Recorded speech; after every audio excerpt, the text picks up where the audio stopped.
Good evening, everybody, and welcome to By the Dice and our third episode of Behind the Screen.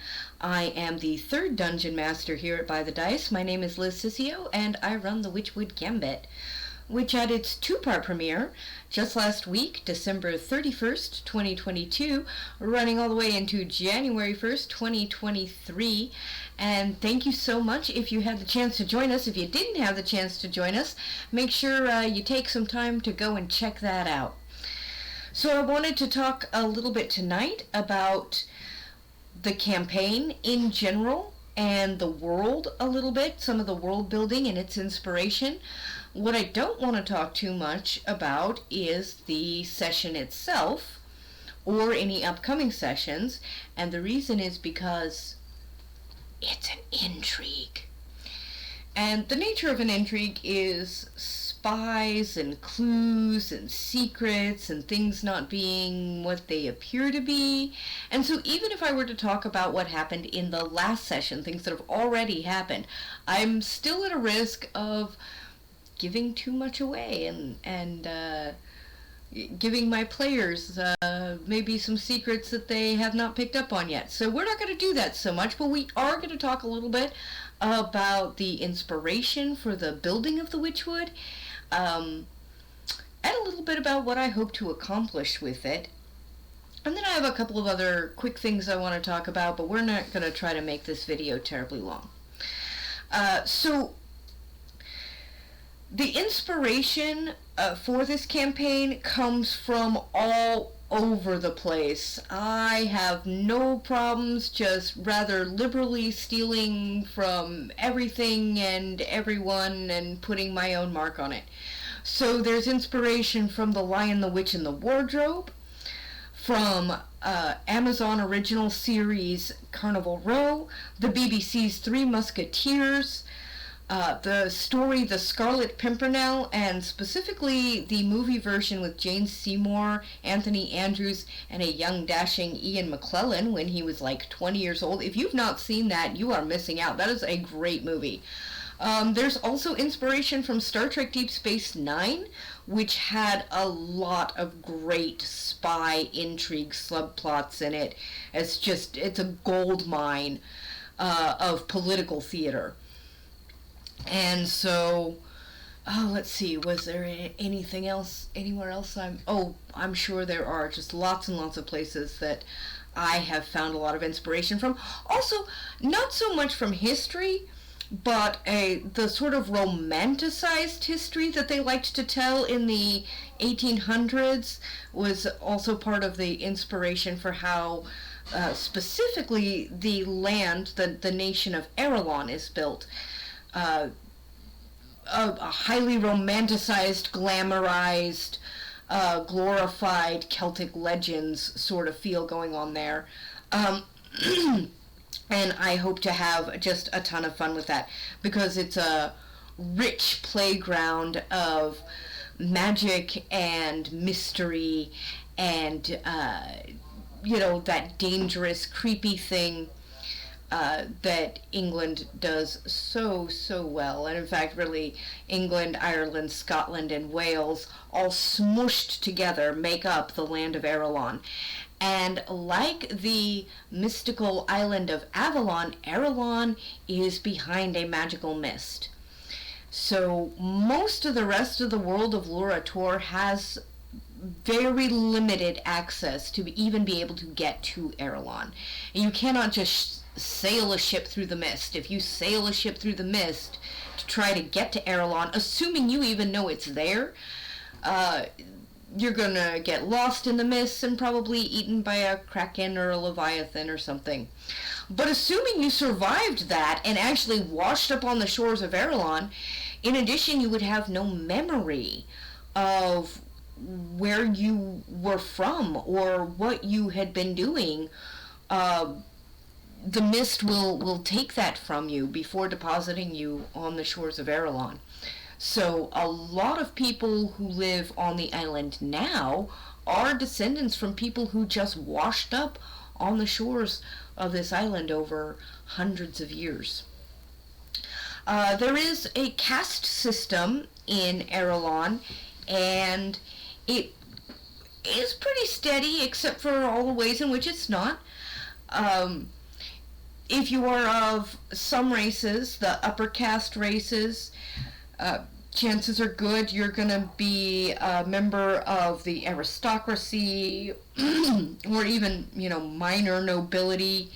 And if you are from other races, chances are good that your caste has been relegated to farmer or dock worker, that sort of thing. And that's all baked into the culture of Erelon. But this is the dawning of the 9th century. And at the dawning of the 9th century, those winds of change are really starting to blow. And there are student movements and there are labor movements, and people are beginning to question, just because things have always been this way, does that mean they always have to be this way? And so whenever that happens in the real world, there's a lot of chaos that ensues, and we're going to get to see some of that. And then, if that weren't enough, there are sort of these big historical changes that will be happening at the same time, which forces the party to flee from the island of Erelon itself and into the plane that is the Witchwood, which is the private realm of this powerful archfey. There's no witch class in Dungeons and Dragons, and I find this super odd. So I kind of have a choice. I can either create my own class, create a witch class, which has been done by other people. There have been homebrew witch classes made before, and I will probably myself also do one at some point. But I want to be able to make this campaign in such a way that I'll be able to write it up as a module that other dungeon masters will easily be able to take and either use pieces of or just run the campaign. So I don't want to do so much homebrew that it just, that the rules or the mechanics of Dungeons and Dragons gets lost, or that it becomes incompatible with other people's games.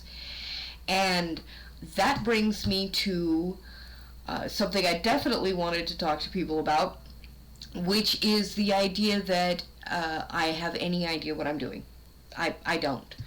I've already gotten the comment, oh, you guys are so advanced, you're streaming, you do cosplay, and to the notion that we are in any way advanced, oh, no, we're not. We're not experts in Dungeons and Dragons, we're not experts in cosplay, we're not experts in roleplay, we're not experts in voice acting or any of those cool things. We are super inspired by Geek and Sundry, Critical Role, but we're not that cool.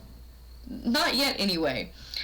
What we are hoping here at By the Dice to do, this is a big part of what we're doing, is to bring the audience with us on this journey that we're on, from being not professional, not knowing the rules, not knowing really nearly as much as we should about our own technology and how to stream.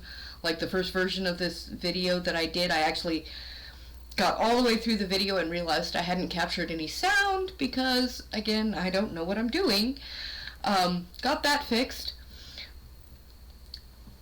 So we want to take you on that journey with us, from just our living room and the slow step-by-step path that we're taking to turn it into kind of a home studio, getting those costumes together a piece at a time. Sometimes just one or two pieces. Sometimes we'll all be in cosplay. Sometimes none of us will be in cosplay.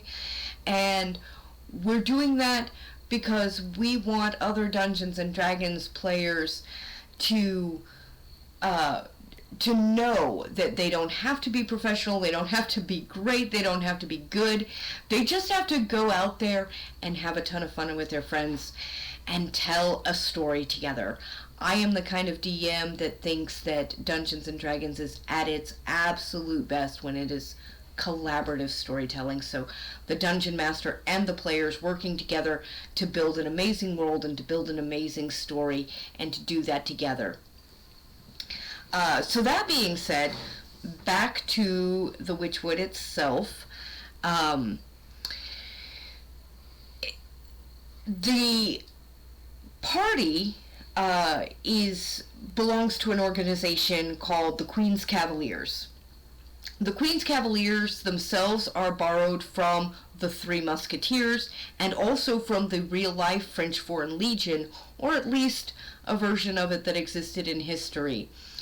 There was once upon a time where it didn't matter where you were from or what your past was. You could be a young nobleman running away from your family obligations. You could be a criminal running away from criminal charges. And once you were in the French Foreign Legion, that is what you were. Your past didn't matter. You were now a soldier with the French Foreign Legion.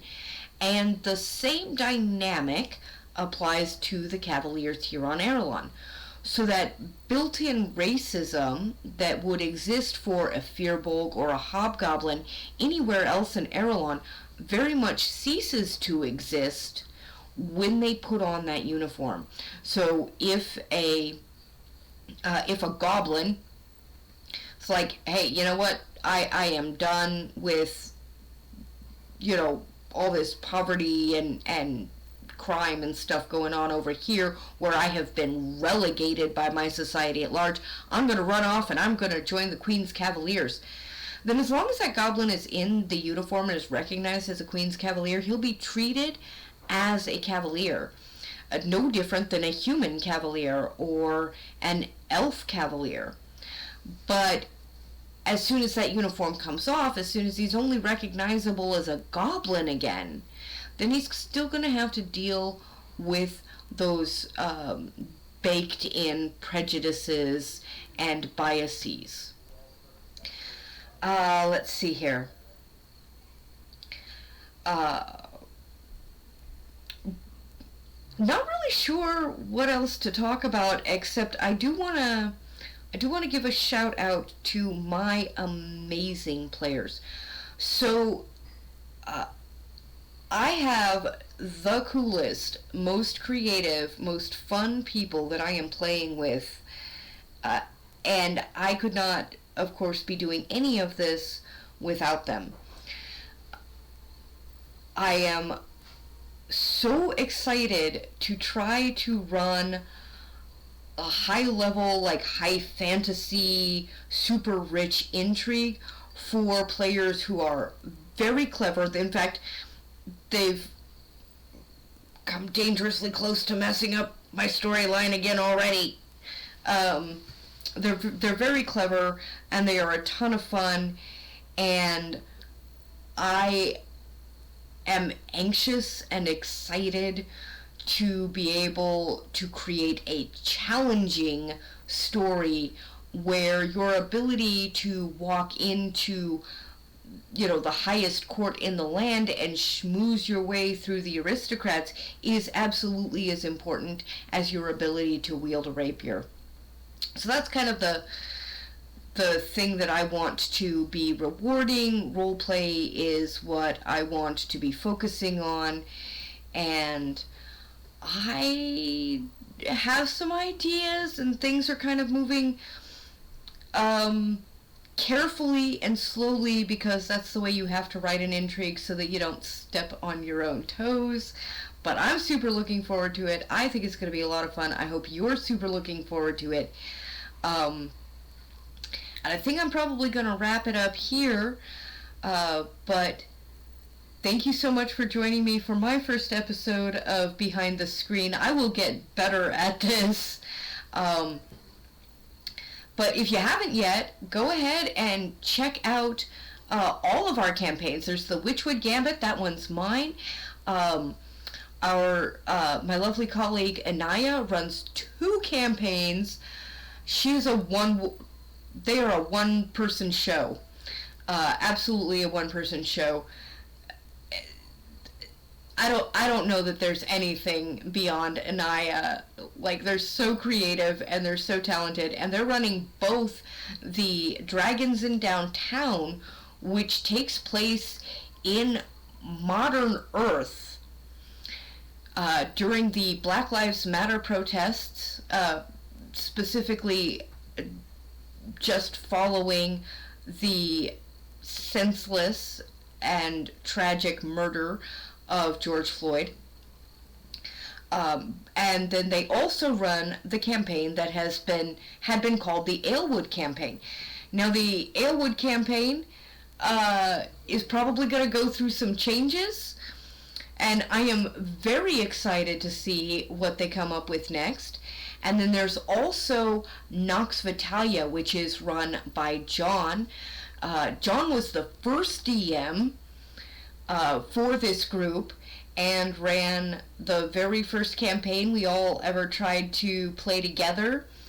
It has also gone through changes, but on that one, you guys are lucky. You missed all of our super, the super rocky start. That none of that wound up on camera.